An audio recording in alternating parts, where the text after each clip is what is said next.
जी ए पिछला साल हमारा जन्मदिन पर रउआ लोहा के पलंग देले रहनी, अब किर का देम? अब की सोचता नहीं कि ओमे करेंट दे दी।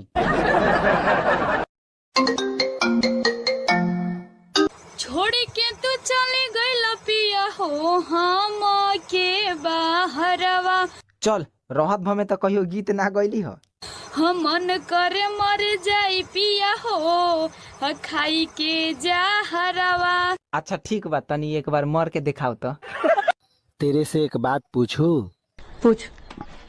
तू मेरे लिए क्या क्या कर सकती है?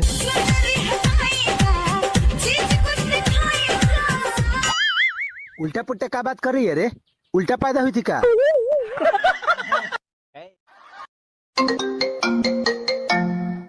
हेलो जानू, आप लौट आइए ना। केंगो चलाई 3 साल के एने ना आई दी हो सो।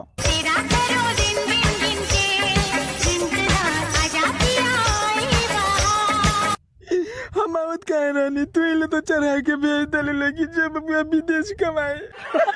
सुना तारे रे, ए छोटकी से तोर बियाह कर दिया। ना रे, हम शादी ना करे। अरे ओकरा में का होल बा, सुंदर त बिया। रे ते कितना जल्दी भुला जाली। यही जी भैया का शादी भइल तो ओकर बाबू का कहत रहले कि एक शब्द ना बोले ले, आ यही जी देख ले अब तो एक शब्द ना छोड़े ले।